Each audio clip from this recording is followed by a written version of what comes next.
Welcome to the Terrible Podcast with your hosts from SteelersDepot.com, where you can find all your latest and greatest Steelers news.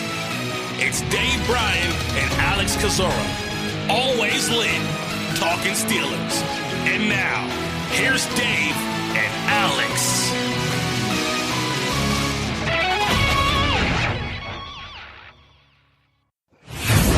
Welcome to the Terrible Podcast, special edition of the Terrible Podcast. I am Alex Kozora. Alongside me is Dave Bryan. Dave, Steelers 2021 padded practice of training camp is in the books. Our camp diaries have been a long time coming. These podcasts have been a long time coming. So glad to be back. A really good day of training camp out at Heinz Field this year. Yeah, excited to get these special edition podcasts back fired up again. Looking back, the first, looking back 2019, I think obviously was the last time we had kind of the post-practice training camp podcast. I'm looking at July 26, 2019.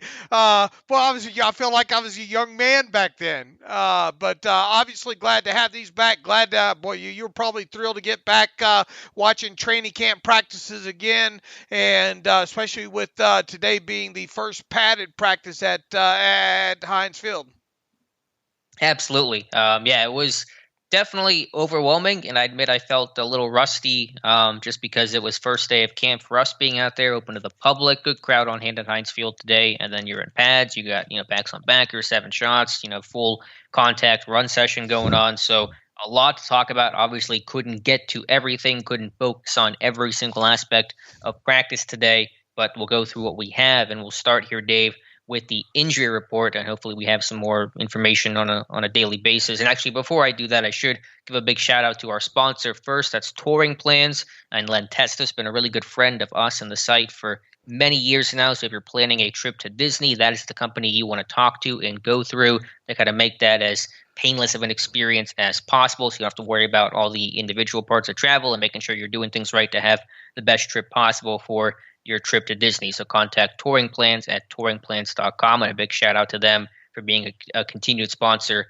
of Steelers Depot. So, Dave, let's get into the injury report. The guys who did not practice at all today, whether that's individual or team, that included offensive guard Kevin Dotson, center J.C. Hassenauer, defensive end Stephon Tuitt, and wide receiver Cody White. Some other guys were not full. Chukwuma Okorafor, Zach Banner, they were not in team. TJ Watt also not in team. A note on Hassenauer, that injury seems to be pretty minor, which is how Tomlin described it as day-to-day. He was out there in the stretch line, putting weight on that leg, still has a sleeve on it, but doesn't seem like anything that'll keep him out for weeks, maybe just a couple more days. So that is the current status of the injury report in terms of in-practice injuries. According to Mike Tomlin, Eric Ebron dealing with an elbow injury, and Anthony Coyle had a scary-looking injury during practice today, late in practice, but looks like a stinger, and he probably will be okay.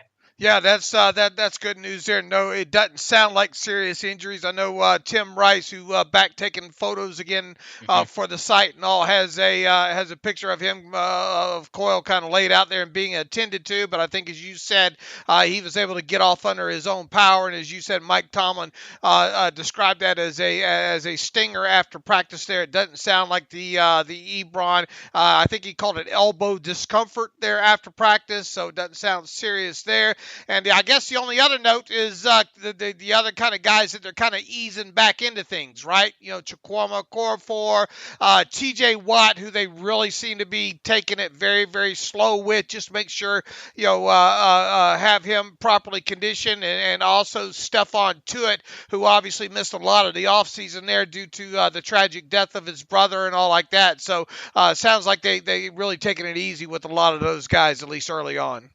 Yeah, but good news. You had Antoine Brooks Jr. was back in pads. Devin Bush was in pads, and I don't know if he was 100% full participant in team. There might have been some moments where he was, didn't get 100% of the reps in terms of, in some sessions he might have been held out or limited, but he was in pads and in team and wasn't in backs on backers, so that's important. I didn't get to see him against Najee Harris, which Tomlin's kind of been playing up for a little while now, but really strong progress there for Devin Bush, and he should be good to go for week 1 against the Buffalo Bills.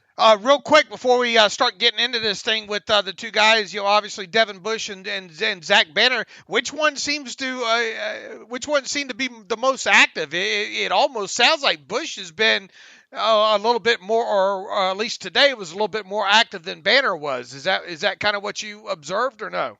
Absolutely. Bush was in team and got a good chunk of it, if not his regular reps. And Banner was not in team at all. He was in individual and he was in pads and he looked fine and moved around just quite all right. But despite him tearing the ACL in week 1 compared to Bush, which was week 5, week 6, Bush is, at least in terms of their participation level, further along right now. All right, how do you want to move along in this now? It's been a while since we've done this. It has been, yeah. We'll go through things position by position, and again, I mean, some things will be lighter than other positions just depending on the day and the drill I watched and things like that. And again, it is, and I had my terrible take on this today, Dave, it is just one day. So everything in context, no one's getting cut today, no one's making the team today. It's a marathon, not a sprint, is kind of the way that I framed it in my terrible take. So I don't want to overreact to any one piece of information, positive or negative. But let's start with the quarterbacks. Ben was a full participant today. Mason Rudolph is backup with the number 2s. And Dwayne Haskins, I should say, the number 3 quarterback. Josh Dobbs did not get, I don't believe, a single rep in team today. Now, that is probably going to be based on a rotation, so we'll see what tomorrow brings. And, of course, on days where Ben is off or has a half day, there'll be a chance for more reps there. But as of today, Dwayne Haskins is running clearly ahead of Josh Dobbs. Anything stick out? I noticed there was quite, almost fainted. There seemed to be a lot of under center type stuff. Seemed to be, what else stuck out? Anything on air or in the 7 shots as far as quarterback play individually or collectively? I think you mentioned some half rolls in there and something along those lines. Yeah, I think it's maybe not anything super notable for the quarterbacks themselves, just the offense as a whole. Yeah, you're going to see a lot of half rolls and half boots in this offense this year. I don't think there's any question or doubt about that. In terms of individual play, nothing comes to mind too striking, but definitely had that Canada feel. I mean, the offense did well in 7 shots. They won by my count 6-1, whatever that is worth, although one was a Haskins kind of scramble touchdown. Another was a Benny Snell touchdown in a non live tackling session. So you definitely get that feel of the jets, of the motions, of the half boots, and those constraint plays, misdirection, window dressing type stuff that we've seen on Canada's tape at all of his college stops. Was there anything in particular about maybe one specific quarterback that stuck out to you today? And once again, look, it's going to be hard. There's 90 people on this roster. We're going to be talking about these position groups for the next 12, 13 practices or whatever the total is there. So it's impossible to go in depth on every single player here. So if you're not familiar with these, a lot of times my line of questioning and Alex's answers and kind of the recaps that he gives will probably end up focusing on, maybe 1 or 2 players in a position group and maybe one that, performed well or maybe didn't perform, also great. So in particular, was there any one quarterback today maybe that something stuck out either positively or negatively? No, it wasn't a big day for the passing game in general, just in the sense of there weren't any incredible completions and wow-type throws. A lot of them actually came off of play action and guys being open. The couple biggest catches of the day, I know, right, were Zach Gentry off of a play action, kind of half-boot by Haskins, and then Ben play action hitting Frymouth over the middle of the field. And then Haskins had a nice little scramble extended play and hit Matthew Sexton down the right sideline for like a 21-yard gain. So those were kind of the big pass plays, but I wouldn't say – and usually the first day in pad is kind of focused more towards the run. It's the first time you can actually tackle. So that first team session is past 7 shots at least is a full run session and live tackling. And so you want to get a good look at your run game today. And so it's probably more to talk about with that than there would be the pass game and the quarterbacks. So Josh Dobbs better get used to the mental reps, I guess, even though we'll still probably end up seeing quite a bit of them, you would think, in the Hall of Fame game, right? At least third, fourth quarter and all like that. But, Haskins was the obvious guy getting reps ahead of him. And not surprisingly, too, probably because they want to learn as much as they can about Dwayne Haskins. They probably already know quite a bit about Joshua Dobbs at this point. Yeah, and we'll see. Tomorrow will be a big day for that because are they rotating? So was this just Haskins' day and this just happened to be the first day that we're there? And so, like I said, context is going to matter. And so the people that were there, the first couple of days can probably speak to that better than I can. But tomorrow we should have a good idea. If Haskins is still the 3, then that probably says something. If they're rotating, then that'll say something as well. But Ben, Ben's been on his schedule of full day, half day, off day. So tomorrow, I'm guessing, should be a half day for him. He was full today. So that's going to naturally just create more reps for Dobbs and Haskins, even if there's a rotation. All right, where do you want to go from here? Running back, and Najee Harris, the lead guy, the starter right away. Again, not a big surprise to anyone, but thought he ran well. Actually, his first carry in that live tackling session was like a 15-yard carry, and it was good blocking up front, and he burst in the second level, and 3-4 guys have to try to drag him down a lot of yards after contact, so kind of as advertised with Najee Harris. And backs on backers, I thought he did fine. I think Tomlin talked about, what was it, the appetite for backs on backers. Didn't go up against Devin Bush. It was mostly Marcus Allen and Robert Spillane. He's strong. He's able to stall out some bull rushes. I mean, I think he's going to work on leverage and his punch a little bit, but I think for getting thrown in the fire like that, I thought it was a pretty good performance. Yeah, Mike Tomlin was asked about that after practice, and almost the line of question was he didn't perform too well against Marcus Allen to start with, and Mike Tomlin stopped the question in the tracks, pretty much says that's your opinion there, and in so many words, Mike Tomlin said, I like the demeanor, there, and he was pretty excited overall with what he saw out of Najee Harris. Now, look, you go back really quickly, and you look at Najee Harris pass pro tape highlights, if you will, at Alabama. I didn't see anything in there that caused me a lot of concern. I got to be honest with you. I mean, he did have the demeanor. There are some vicious shots. Now, is he going to come out and shoot being Le'Veon Bell? Probably not. But I mean, there was a lot of good positive in the pass pro tape of Najee Harris. So yeah, he might need to brush up on some technique and leverage, and obviously a different kind of athlete at the NFL level. But I haven't been overly worried about that part of his game, to be honest with you. Yeah, I mean, I thought, I think that the quote I had in the tweet I sent out right after that was he held his own. I mean, it wasn't amazing, but that drill is geared for the defense. It's geared for veteran guys that because I don't know if Harris has ever done this before in a backs on backers drill. Maybe Nick Saban did it, but usually those things don't happen in college. Usually they don't happen anywhere in an NFL camp. So I thought he did have kind of the 1-2 and kind of had a bit of a chip on his shoulder and some good battles with Marcus Allen. I think they both kind of had their moments of winning. So yeah, I was happy with it. All right. Anything? I mean, I think Najee caught a pass or two, and I mean, anything else stick out specifically about Najee that as advertised? I would think, right? Yeah, that's what it felt like. Showed some power, showed some hands. Yeah, a good day for him and a lot of work. I was just wondering a little bit, would they maybe ease him and not give him a ton of reps because he is going to be the guy this year? But no, he was in there and got, I don't know how many snaps, but quite a bit, and carried the ball several times as well. And so, yeah, he got, full compliment and kind of a full welcome to the NFL experience today. I think split him out a little bit too, huh? I think some references to him being split out, kind of a la Le'Veon Bell back when he was involved a little bit more heavier in the passing game as well too. And you saw before, at least on Steelers Live segment there, those two Najee and Ben Roethlisberger spending a lot of time. Seems Ben Roethlisberger is really making sure to school him up pretty good there. Yeah, before practice, probably what you're referencing. I know Tim Rice had a photo of it he tweeted out of him, Ben and Najee talking for probably about a solid 5 minutes, and who knows what they're talking about. But yeah, definitely around each other a lot. And yeah, the play you're referring to is in 7 shots, and Harris didn't get split out much after that, but in 7 shots on the second play he was split out. First it was kind of in the slot, then out wide, and they ended up, I think, kind of coming back in and running a slant and catching a touchdown in front of Devin Bush on a pass from Ben. So, yeah, I mean, Harris is the guy that, again, if healthy, plays even 16 games, he's going to be, 270-some carries and I think 50 catches. And I think you kind of had that full skill set on display today for Najee Harris. All right, what about behind Najee on this Wednesday?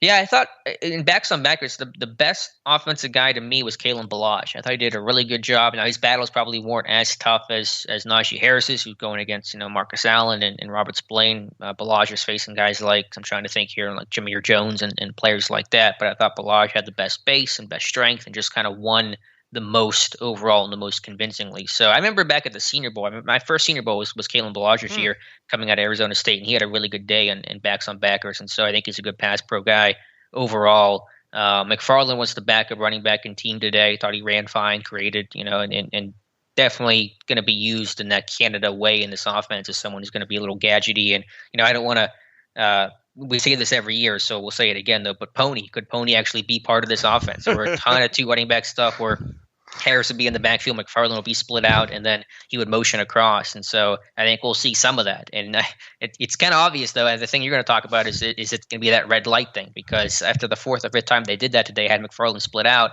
The next time they did it, you hear the defense calls out, watch the motion. McFarland goes in motion, I think a fake jet play or something like that. So, and they did that with primarily McFarland and Harris a little bit later on, I think, with Jalen Samuels, a split out guy, and whoever the backup was in that particular play. But, could we see Pony? At least I'll be looking forward to come preseason. We talk, you're right, it does seem like every year at this time, the articles or the analysis or the training camp reports, have 2 running backs in the backfield at the same time, and then you get into the regular season, and then maybe once in a game, and probably by season's end you have 9 plays, 10 plays, not a lot. So it's good information. Obviously, it would be nice to see a little bit more of that kind of stuff there, but I'll believe it when I see it more. Because fool me once, I don't know how that saying goes, but I've been fooled a lot of times over the years. Yeah, so we'll see, but somebody's got you put 2 running backs on the field, somebody's got to come off unless Matt Canada's figured out a way to play with 12 or 13, so we'll see. Right, but something to watch for. But yeah, just overall, you got a lot of jet motion, a lot of just freezing that motion in general. You're going to see a lot of constrained plays. One play to build it off another, and so. For example, they'll run the actual jet on that play, and then sometimes they'll fake it, or sometimes they'll fake it and throw it to the guy in the flat. So there's just so many combinations of things you can work off of just one formation and one motion and one kind of look you can give a defense and run 3 or 4 different things off of it. So I think you're going to see that, just multiple offenses, kind of the way I think the Steelers will be run this year. And that's the main thing we've talked about for quite a while now. A sign of a good offensive coordinator, good offense overall, is making stuff look the same and being able to do different things out of it. Sean McVay and Shanahan obviously have kind of been more in vogue and the most successful at kind of doing that stuff. Sean Payton, I guess, to some degree on that as well too. So the more that you can make 4 or 5 different formations and personnel groupings turn into 60 plays, that's where the advantage is. Yeah, absolutely. So we'll see how it evolves, and there could be some growing pains with it. But I think, Canada's stamp on this offense, it looked, noticeably different than, Randy Fichtner and Todd Haley's offenses. The timing seemed to be there, and the motion and all like that. Yeah, there was one play, and I don't know if it was even motion, but just kind of a mesh point play between Haskins and Trey Edmonds where some miscommunication. Haskins wouldn't pull the ball. They just kind of stood there for a second, and Calvin Bundage blew the play up. So there was that. But other than that, I didn't see anything else that was, looked obviously wrong. All right, where to? Derek Watt caught a pass too, so that's a thing. Just something worth noting, I suppose. We'll go to wide receivers, and I don't have a whole lot with receivers when they were doing wide receiver versus DB. I was watching backs on backers, so I don't really have a lot of notes from how the receivers and DBs seem to compete. And then just in general, no one really made a ton of big plays in terms of the wide receivers today. Matthew Sexton probably had the best play, a nice snag down the right sideline.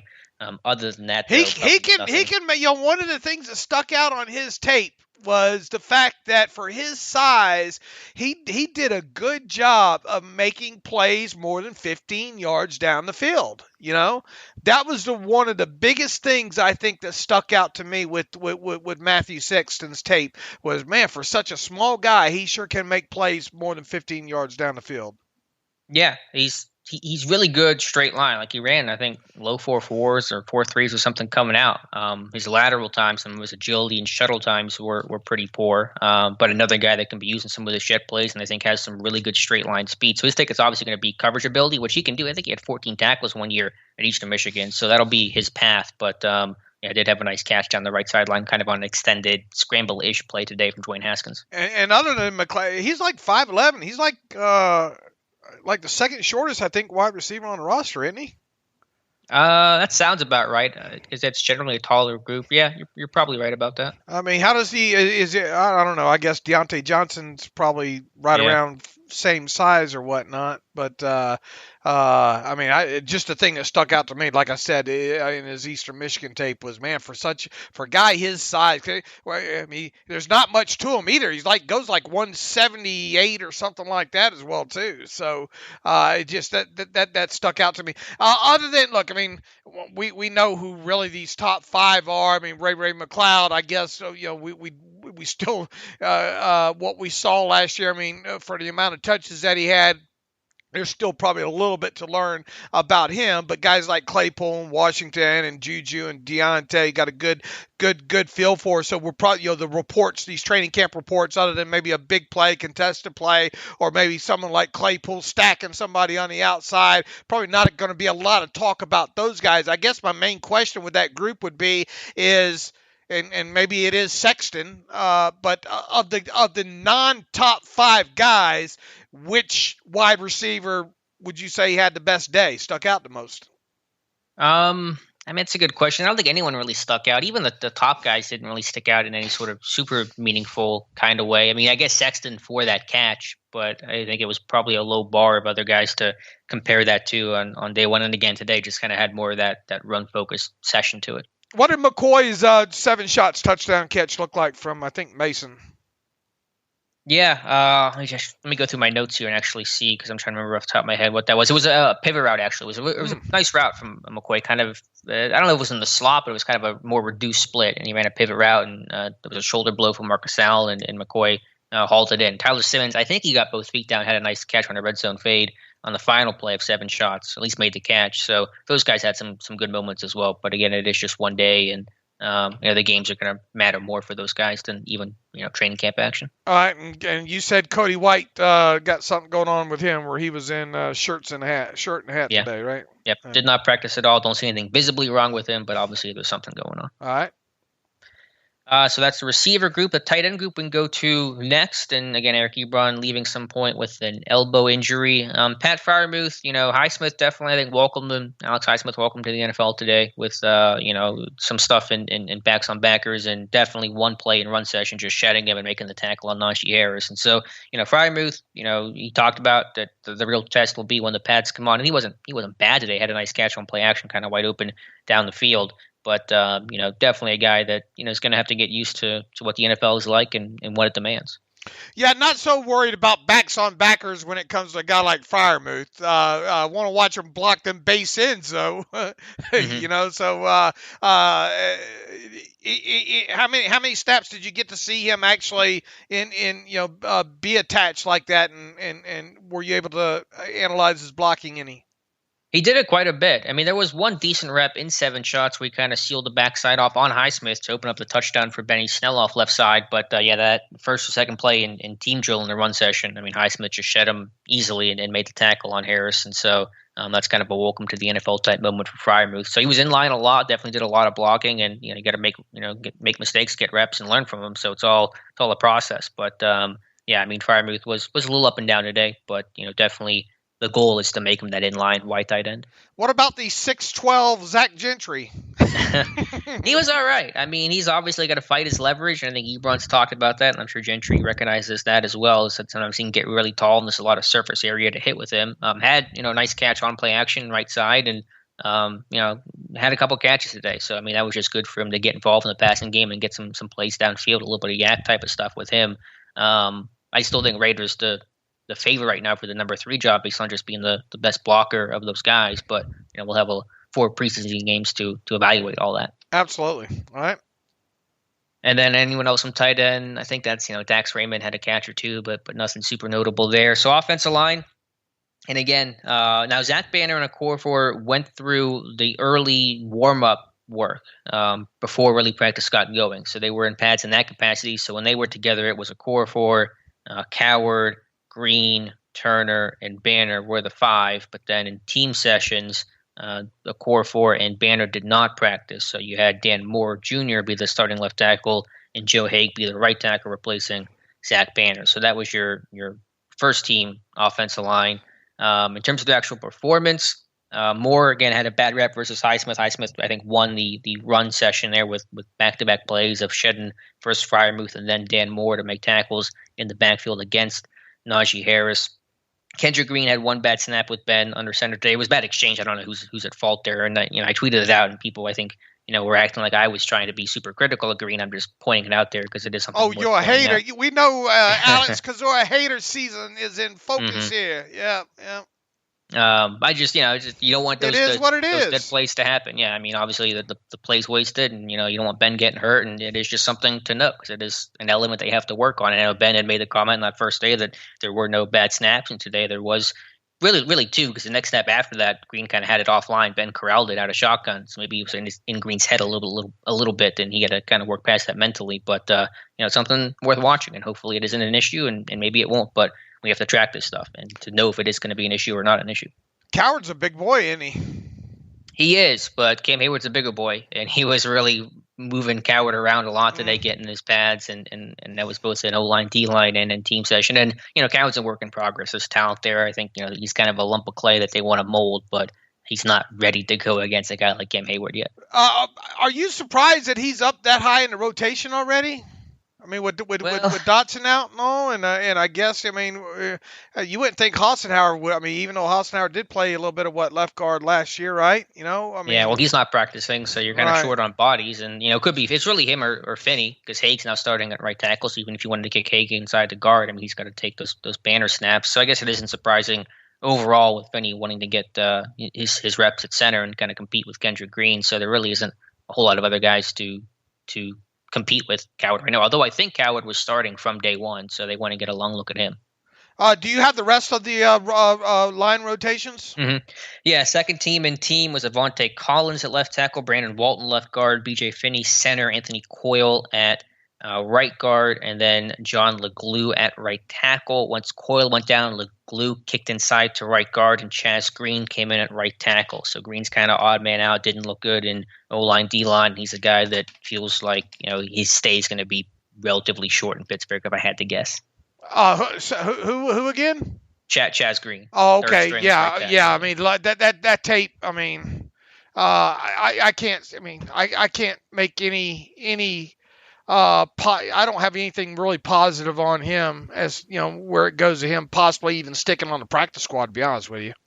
Right. So I mean, we'll see, but not a great first day for Chaz Green with whether that's talking about where he was running or how he played. But yeah, second team. A little surprised to see Brandon Walton at left guard. He was, I think, listed as a tackle. I don't know his story too well, but he's trying to get, I guess, cross-trained at guard in addition to playing tackle. He's the Florida yeah, FIU or FAU, I forget which one. Yeah, I forget which one it is there, but the Florida kid that a little bit undersized. I kind of wondered if they might, what they were going to do with him. Yeah, Collins looked good, by the way. I thought Collins looked good. I'll have to go through some of my notes on some other stuff there, but I thought Collins had just moves well and is a good athlete. And it's a good place to start. Now Coyle did they have him at tackle or guard? Right guard. Okay. Yeah, before getting hurt and leaving. All right. So that's the offensive line. I'm sure I'm missing something there, but you can read through all the camp notes and O-line, D-line type stuff there. So it was only just a couple of really centers healthy. I mean, that was it. It was Kendrick Green and BJ Finney. How many snaps did Finney get? However many the second team got. There were only two teams of offensive line today because of the other injuries. So that was your first team, which I just mentioned, and your second team. There was really no third team except for Chaz Green stepping in to take some snaps late in practice when Coyle went down. So yeah, that was the group there. Defensive line, flipping over to the defense. Today was more challenging because usually in camp the first couple of days you're really just trying to get a sense for where guys are lining up and rotations and stuff. Today you're trying to do that and evaluate because the pads are on and all that kind of stuff. So I'm trying to get a sense of where guys are running and they mix and match and they rotate as well. Stephon Tuitt did not practice today, so the first team defensive line was Chris Wormley at lefty end, Tyson Alualu at nose tackle, and Cam Hayward at right defensive end. The second team, maybe I'll have to try to look at my notes here as we talk about it, but it was a little bit more muddied, so maybe just give me a second here. But, all those guys are getting action, whether you're talking about Buggs, who is second team nose tackle, running ahead of Carlos Davis, so the depth chart reflects that accurately. Henry Mondeau and Loudermilk and those kind of guys are all getting reps. What stuck out most? Did you say Bugs was running ahead of Davis? Yeah, second team. The second team defensive line, generally speaking, was Loudermilk at left defensive end, Bugs at nose tackle, and Henry Mondo at right defensive end. Okay. So again, it's a long competition. I think it's a competition I wrote about in my report that's going to go wire to wire. Like those guys got to compete from day one of camp to the last preseason game, and the last practice, because I think that's going to be a really good battle where you can't make any conclusions off of who's going to win the job based off of what we just saw today. Yeah, look, I mean, going to really be interesting to see what happens with Loudermilk here. You would think that guys like Wormley going to be a lock. Obviously, Alu you would think would possibly be a lock. I think it's kind of a battle between Carlos Davis and Bugs potentially, maybe for one spot. Although if Loudermilk, maybe Bugs ends up being or Davis ends up being the sixth guy in that. But odds of them keeping more than six, obviously based on history and roster size, are very slim. Yeah, the history says six. I mean, if there could be an exception, maybe this year, but it just depends on the health of other groups and stuff. And now you have Ingram in there. I mean, you're going to keep at least 4 outside linebackers, 4 to 5 inside linebackers. So if you kept 7 defensive linemen on the 53, you're going to have to be short somewhere else, and they probably won't do that. Okay. But that battle will continue, and it is ongoing. I thought Abdullah Anderson had a couple nice reps in O-line, D-line too. So even Anderson's a guy that, his odds, he is definitely, I think, outside looking in right now, but a guy that you at least have to talk about and mention, because when he gets into games, he's going against rookies or future contracts guys. That's a guy that's been in the league for a couple of seasons, has played in the NFL, has a career sack. So that's a guy who, just because he's kind of been around the block a time or two, might have the advantage going against some of these wide-eyed rookies. Yeah, absolutely. I mean, he's had a handful of snaps at the NFL level. He's been around a little bit. I mean, he's the type guy, too, you would expect to see play a nice chunk of snaps against Dallas. So those are type guys, when you put them against the furniture movers, they better excel, right? So yeah, I mean, they better pop out on tape a little bit there. So he is a guy that I'm a little bit intrigued by, because he kind of does have that kind of that build that they look for in those 4-eye 5 techs, if you will. Yeah. So again, that's how deep this group is. I mean, we're talking 6, 7, what is it, even 8 potentially names that I think have a case to be talked about and to make the 53. And so, again, if you're only going to keep 6, you got some tough decisions to make there at the final cutdowns. Absolutely.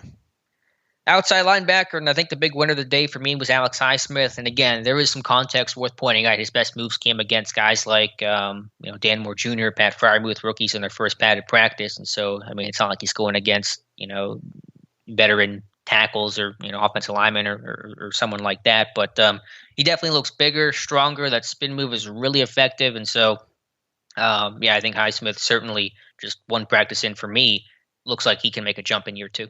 Hey, I just beat the guy. You have no choice against the guys that you go up against, right? Right. You got to make sure that you that you beat the guys that you're supposed to out there.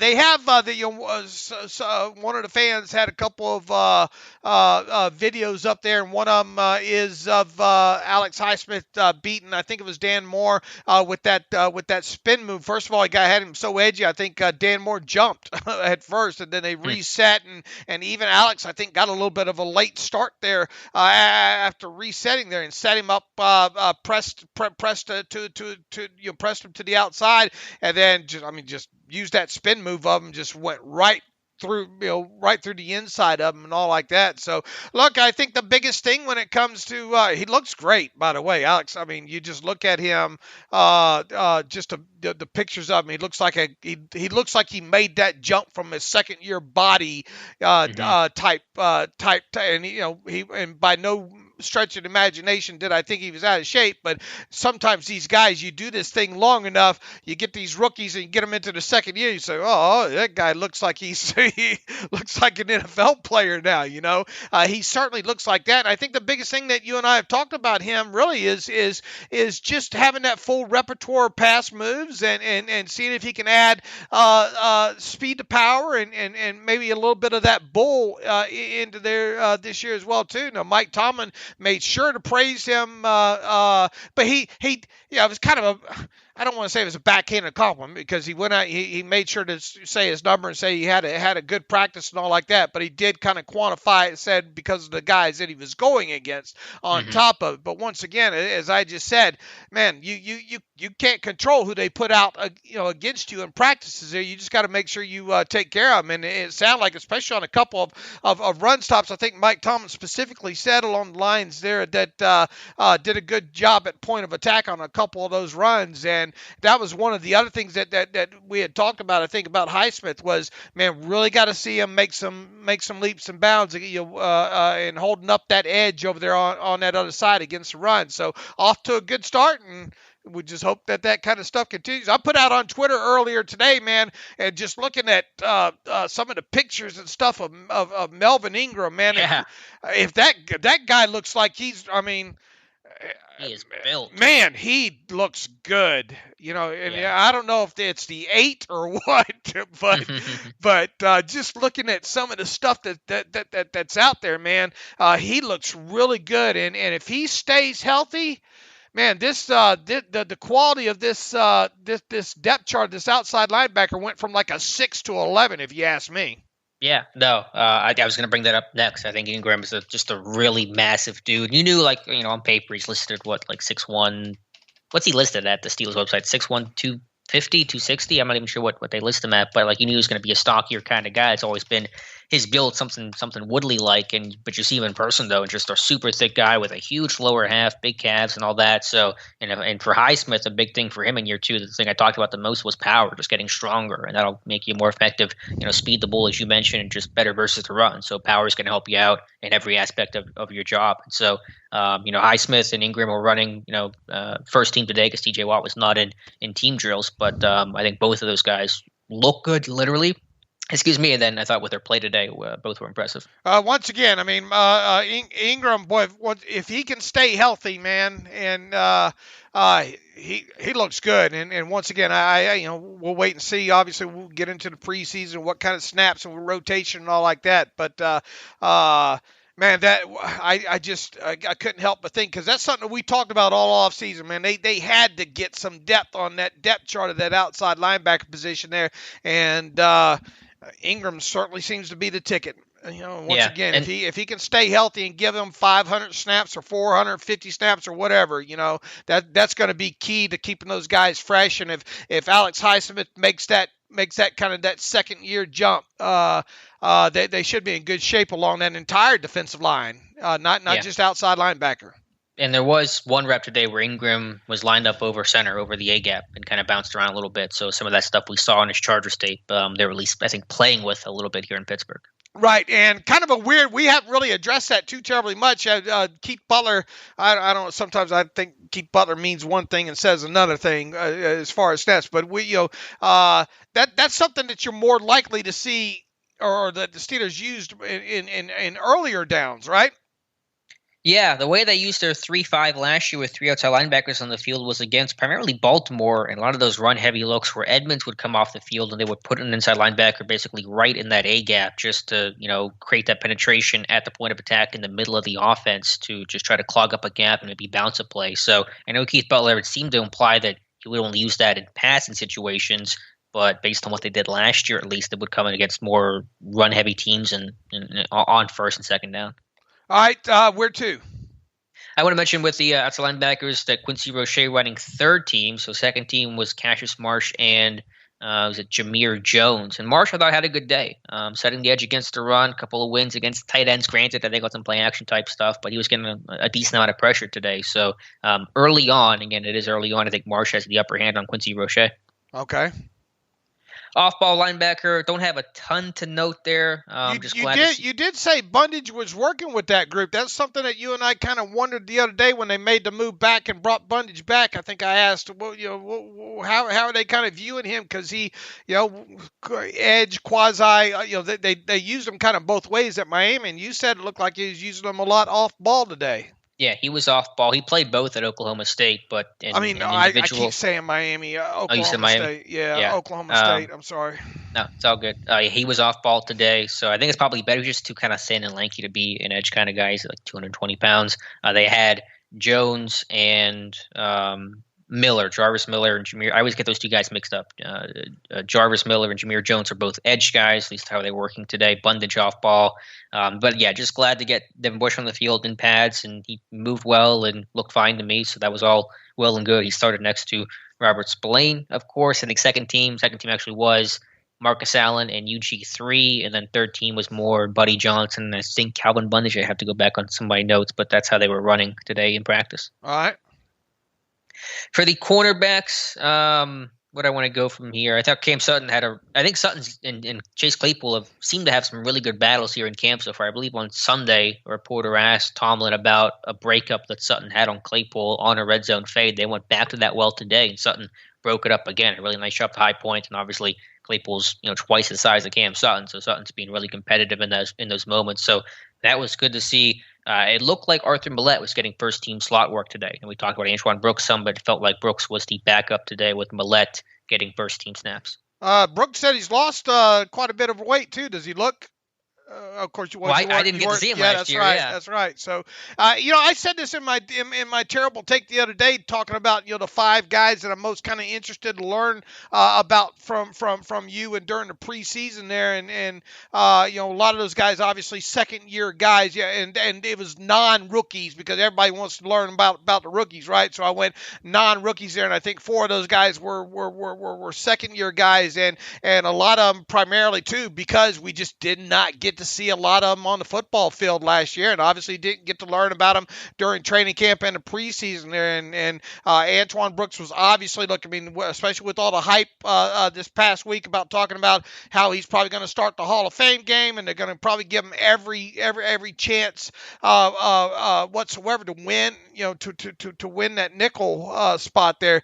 What was your impressions of him today? I'm sorry, who was the name? I didn't catch that. Antoine Brooks. Yeah, nothing too notable. Again, from a body type standpoint, I can't. It's hard to. Did he look more like a nickel? I guess because he kind of had put a guy at 220 at his size. Right. Yeah, I think it's good that he lost some of that weight because you can still be 200 and you're a big nickel, like you're a big slot corner. You don't got to be 220 because you got to be able to move and change laterally and cover again the entire field because a slot receiver can run literally any single route with all that kind of space. So. I guess maybe he looked a little bit different, but if I hadn't heard that quote, I probably wouldn't have brought it up here with you. Did he make a lot of plays?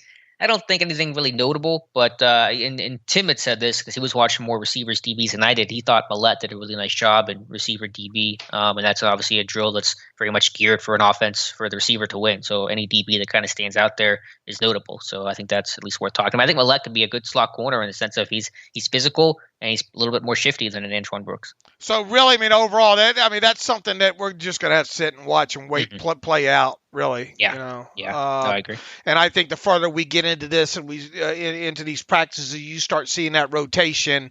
I think the rotation will tell us some things there.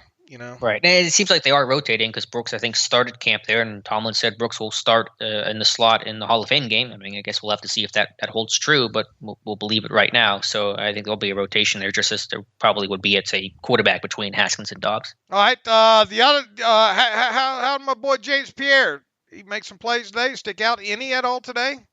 Yeah, nothing really in coverage. Again, it wasn't a super crazy day with them throwing downfield a whole lot or things like that, but involved in, always seemed to be around the football in the flat and, run session type stuff and just kind of tagging up guys. So, yeah, good for him.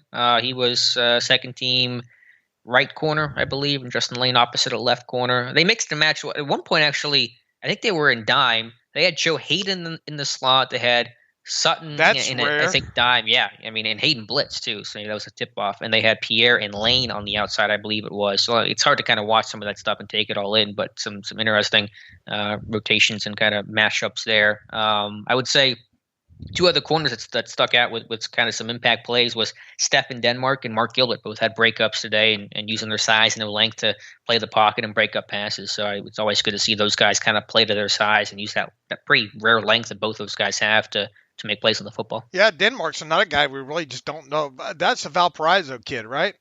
Valdosta State. Valdosta State, yeah. I knew it was a V in there. But obviously with not having the camp last year, he's got the best measurables. Or favorable measurables when it comes to sparkiness and all like that. Yeah, his testing coming out of school was insane. I forget all of his exact numbers, but it was very, very sparky, former receiver that converted to corner. And so him and Gilbert would just have to be able to show fluidity and be able to flip their hips and stuff like that because they are taller, lankier kind of guys. Both had breakups today. It was more one I think was a curl, one was a dig route or a crossing pattern or something like that. So they weren't vertically, but again, you use that length to make plays on the football, play through the pocket, and knock the ball out. And then I thought both those guys did that today. Yeah, just pulling back up some of the numbers that I have on Denmark coming out of Valdosta State. 6'2.5", 220 pounds, was evidently timed 4.46 in the 40. Not a bad shuttle time at 4.27. Three-cone. His jumps were great, weren't they? Yeah, he jumped out of the building, 43.5 and 10.10 on the broad jump. 43.5. Woo! That's up there. Now the three-cone could obviously have been better at 7.40. If you throw out that three-cone, almost kind of the one in Planet Theory guys at 6'2", 220. Yeah, certainly. Definitely a freaky athlete, height, weight, speed kind of guy, but he's 25 years old and I think his third NFL season, so he's got to put it all together. I mean, he's got the talent, but, he's never really – I don't think has he played in an NFL game? I'm not even sure if he has. So, that's a lot of talent that hasn't had a lot of production and results. Right. And then with safeties, not a whole lot to note there. I do have a good feel of where guys were running. The starters, of course, were Terrell Edmonds and Minkah Fitzpatrick. The backups were Trey Norwood and Miles Killebrew, so that definitely can confirm he's being played as a safety, not as an inside linebacker. And third stringers were the undrafted rookie pairing of Lamont Wade and Donovan Steiner. All right, probably not going to learn. It's so hard to learn about safeties in particular during camp in general, right? It is. Is that the toughest? Is that the toughest position at camp? Yeah, it's probably up there. I mean, I don't have a ranking off the top of my head, but because unless they're like picking off passes or getting burned, unless there's some kind of big play one way or the other, it's kind of hard to evaluate. But Killebrew had a good run, Phil. He's definitely more of a classic box type of safety, linebacker hybrid kind of a guy. One DB I didn't even notice today, and granted I didn't really watch receivers DBs, which was Shakur Brown. I really noticed everyone else but Shakur Brown, and maybe I just missed him and I'll watch him for tomorrow. And obviously he was in receivers DBs, and so he was out there and playing, but just didn't seem to notice him today. What about Justin Lane? Yeah, he was out there again running second team left corner. Don't have a whole lot in terms of how he actually played. He had one where he tried to dive for a pass and just missed it, and it was actually a really nice catch by Dax Raymond. So there was one missed attempt there from Lane, but he was getting a good amount of reps today at least. All right. And then specialists, not a whole lot there. They didn't really kick, or they kicked a little bit, but nothing really worth like charting or really paying attention to. And they didn't punt today. And the return line, usual suspects. I mean, McLeod and Deontay Johnson and punts, McLeod and kicks. You see Tyler Simmons, Matthew Sexton, Isaiah McCoy probably get a look as a kick returner. So that's kind of how the return lines are shaping up. All right. Anything other drill-wise you want to discuss, or anything else stick out that the normal fare that we go through on these things? And obviously, once again, this first episode is going to be a little bit longer. We'll try to get these things trimmed down a little bit as time goes on. But anything else? No, I think that's it. I definitely want to go through my notes and look at the Canada offense and try to chart some of the play action and motion. I was going to try to chart motion. I think it's going to be too tough for me to do reliably for every single play, but I definitely want to get a feel for some of the new wrinkles in Canada's offense and try to base it off of last year, because I think obviously you're going to see an increase in play action and some of that jet type of stuff. And so I want to get a better quantitative feel for how Canada's offense looked today, I should say, for tomorrow. With it being so long since you've been a little bit overwhelmed. Oh yeah, yeah. Are a lot of bit overwhelmed. Yeah. Again, just because not only was it, we didn't have camp last year, so we didn't get to go, but then you have camp this year, and the first day you get to go is pads, and it goes from 0 to 100 really quick. So you don't have that ramp up of them kind of being in shells for a couple of days and kind of ease things back in. So I definitely struggled a bit in backs on backers in the first team session. Actually, I got something wrong too. I was corrected by Eric Ebron himself. I did say that Melvin Ingram had a spin on Eric Ebron, and it was against Jack Gentry, and Ebron made sure to point that out on Twitter. I'll reply back here in a moment. I had that correct in my notes, actually, but I just had it wrong when I tweeted it out because I was trying to tweet out so quickly from Backs on Backers into the next team session. So apologize for that. It was Zach Gentry getting burnt, not Eric Ebron, and so I will make that correction. And again, I had it right in my notes, just thought about it wrong when I was trying to type things up there pretty quickly. Did you find yourself kind of settling into the groove there, though, as things went on, or no? Yeah, I felt like I got back in the saddle there, and so I'll be good for tomorrow, I think. I just wish it was at St. Vincent. It'd be a lot better. Even like the drive it took me longer to come back from Pittsburgh today than it did St. Vincent because traffic and rush hour. And so I just sat in traffic for a half hour today. So not fun. I don't know how anyone can have an actual job, a 9 to 5, and do that every single day. I could not bring myself to do that. So the vantage point's just not as good.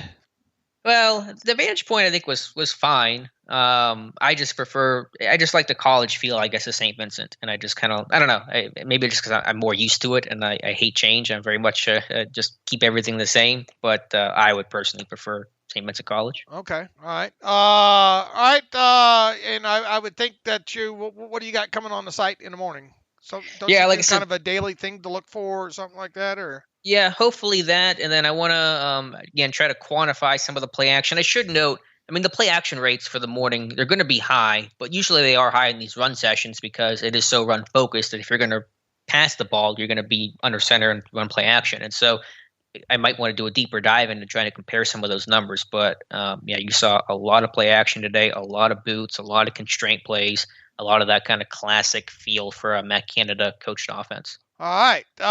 Good stuff, man. It feels like we're getting back into this thing. And once again, you'll probably run a little bit long on this, and we'll try because they're going to be posting in the evening there. I think we're going to try to shoot for 35 minutes in these things as we move forward here. So, that's definitely the plan in there. But man, you've already painted such a good picture. And how many words is that first diary that you put up tonight? It was over 6,300, I think. I didn't look at the exact word count, but there's some filler in there with me talking about, Bobby Lane and stuff like that. So there's a little bit of filler I throw in there. And I think what we're going to try to do is I'm going to try to remember to put those up in the menu bar up in the top so they're quick link, because I know they'll start getting buried really, really quick on the site with as much content. So what I'll try to do is, in case anybody misses one of Alex's diaries there, I'll go up. I'll try to have a section up there in the navigational bar where you can quickly go to these things and find them by day there and get caught up in a hurry. I think people have asked for that in the past, and I don't think we've done that, and people get behind or whatnot. So Alex, remind me to do that. And shout out to Tim Rice. We got his first set of pictures up on the site from Wednesday at Heinz Field as well too. So glad to have Tim back taking some photos for the site on top of it. Over there. All right, how about shouting out our buddy Lynn Testa and Touring Plans one more time, Alex, and get us out of here, I guess. Yeah, and shout out to Tim for making the drive up. We'll be here through, I think, Saturday, so we'll be here for the first 4 practices and got some really good shots today. Yeah, but shout out to our sponsor, Touring Plans. Our buddy Len Testa was very cool and definitely wanted to work with us again to sponsor our training camp coverage. So if you're planning a trip to Disney, like I said, top of the show, be sure to reach out to the site touringplans.com, and they can hook you up and get you prepared for your trip to Orlando or LA. All right, let's see. In the meantime, you can follow me on Twitter at Steelers Depot. Follow Alex on Twitter at Alex_Kozora. Follow the show at Terrible Podcast. Email the show, theterriblepodcast@gmail.com. Alex and I will be back doing another one of these Thursday night, and then Friday morning will be a normal episode of the Terrible Podcast, followed by a Friday night version of a practice recap training camp. So busy time for the Terrible Podcast. We appreciate everybody that listens and all. And Alex, good job, man. Glad to have back doing this again. So as always, thank you for listening to this special edition of the Terrible Podcast, Pittsburgh Steelers Training Camp 2021 with Dave and Alex.